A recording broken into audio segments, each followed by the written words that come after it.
Hi crafters, it's Karen and welcome to the 7th Scrapping Off the Rack process video.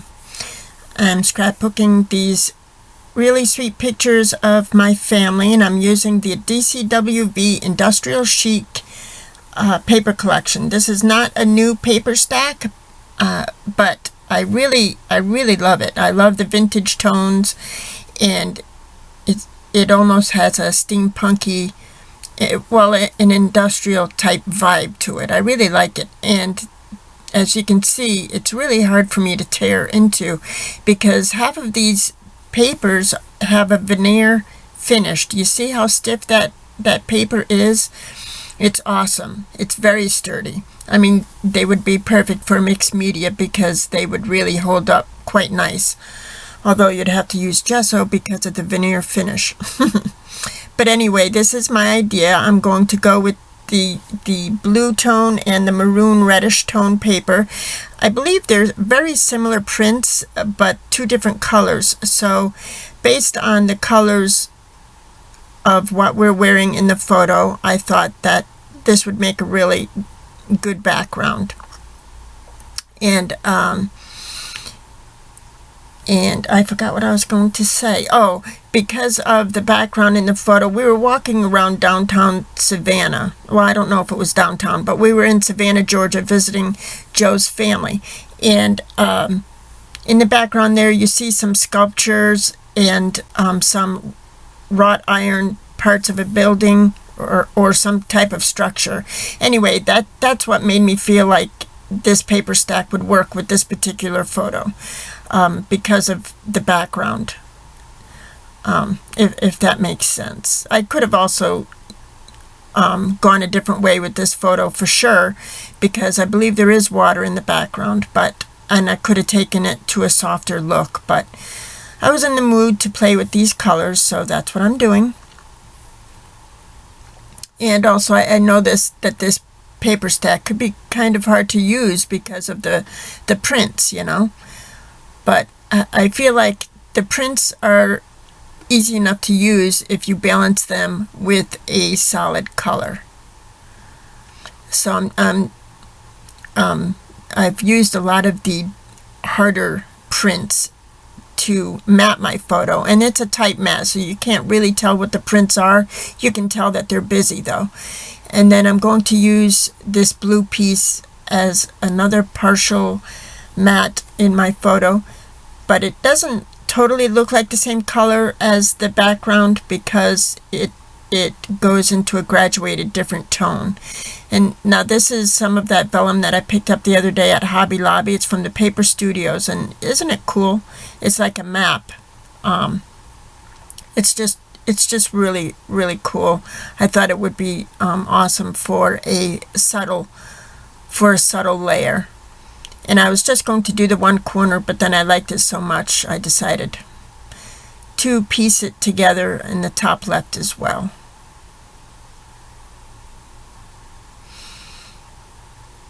I just love the way the torn edges look, and it kind of goes with the torn edges of my background there.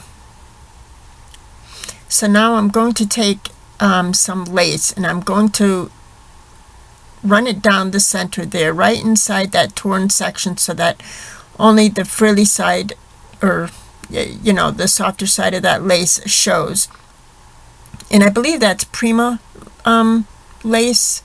I'm not sure, but anyway, it gives a really cool effect to the background.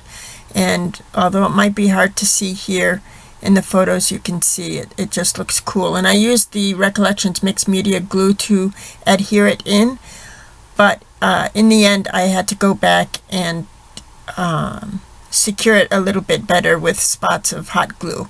Now I'm using the Fun Foam to put my picture up on dimensionals, and then I realized because of the thickness of that lace, I have to, on the one side, I have to use another layer of the Fun Foam. See, I just have to spot, you know, a couple of spots go in with the glue gun. And because this paper does have a veneer finish, it shows everything. I mean, like as far as glue strings go.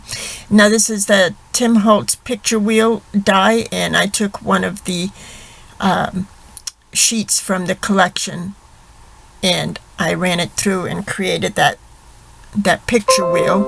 Oh, sorry for that binging. And now to balance it out, I have to create a tag to go in the bottom right hand part of my photo layers.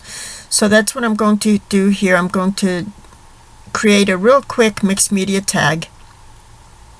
I just chose this random stamp,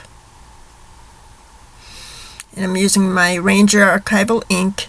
Now I'm taking these Recollections color sprays and I'm just splattering on that. I think one was cherry, this one's a teal color, this one is, it's a purple color, I forgot what they call it offhand, but anyway, I just splatter them on.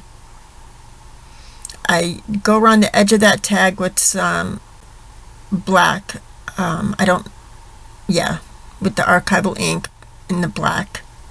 And now I'm going to stamp my image down, and it just comes out really, really cool. And I'm only going to use a section of this tag.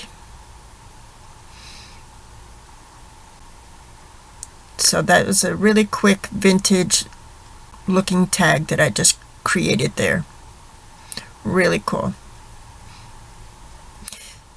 So because these paper collections don't come with ephemera, sometimes it's fun to create your own ephemera, like this particular tag, or the picture wheel there, using your Sizzix dies or what have you. So there, I'm only going to use the top portion because that's all that's going to show in the end anyway.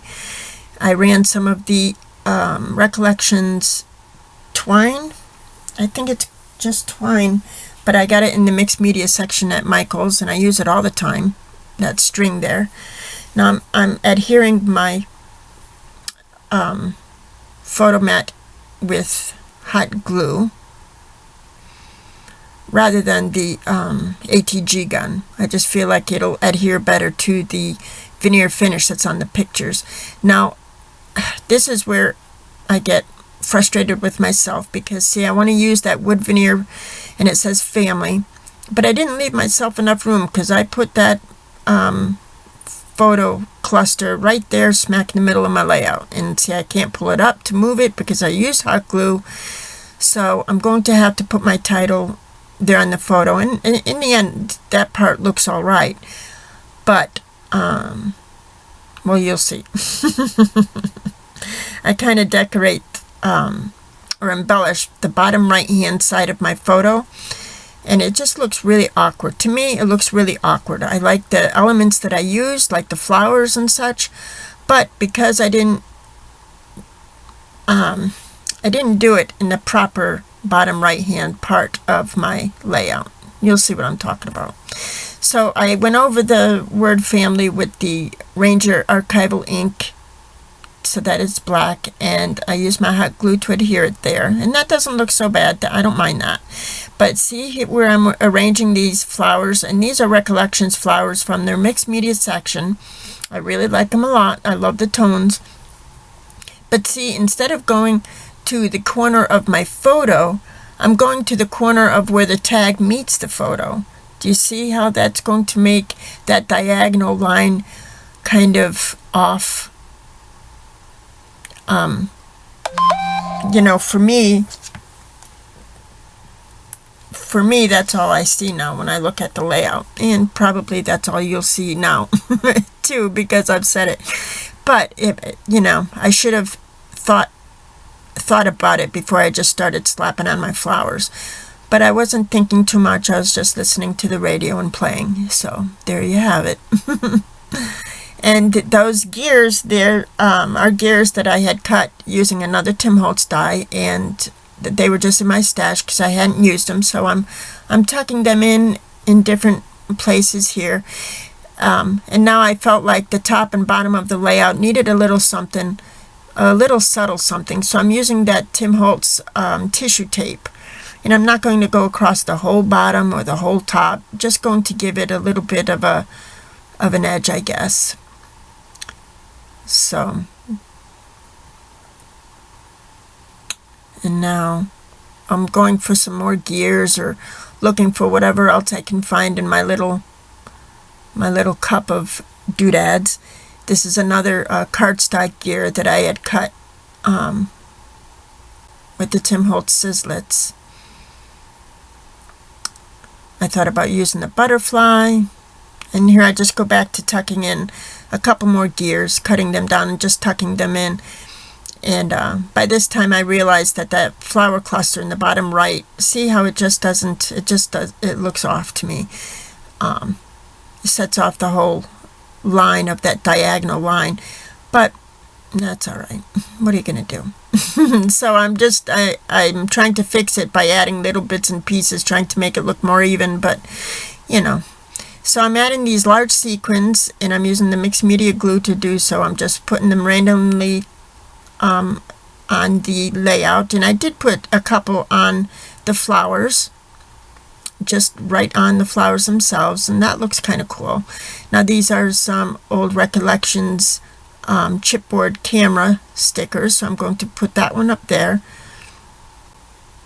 And I felt like maybe that black balanced out the black of the word family. I'm adding another large gold sequins. It's another gear.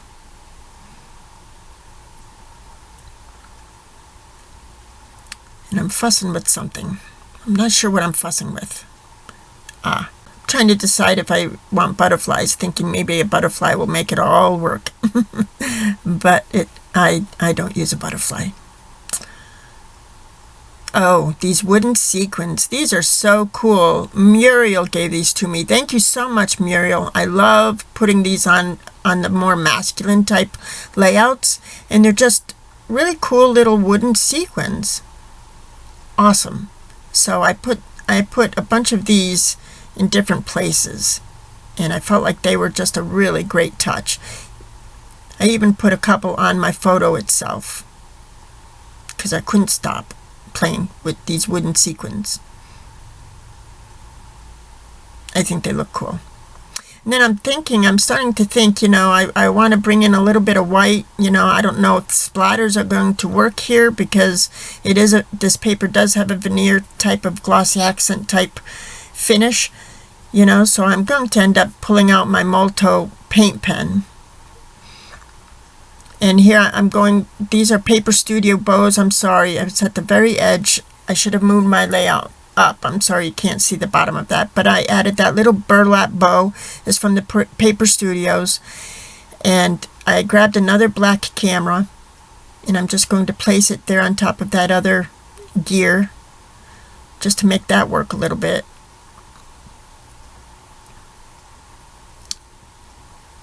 Added another black gear that I had cut with my Sizzix die. Now I'm going to bring in this white bow because, like I said, I was thinking it really needs like a little bit of some white drawn in, because in the photo there's some white, and just to bring in a little bit of light to the layout. So I'm bringing out my Molto acrylic white paint pen. Works really great. I found this at Hobby Lobby. And I'm just doing little dots of 3. I tried splattering it to see if any would come out of the pen, but it doesn't. So I'm just drawing in random little groups of paint, even on my title. So I think that helps. So in the end, I like all the different elements of my layout. I just wish that bottom right hand corner would have worked out better for me. Thanks so much for watching. I appreciate it, and I'm sure I will talk to you soon.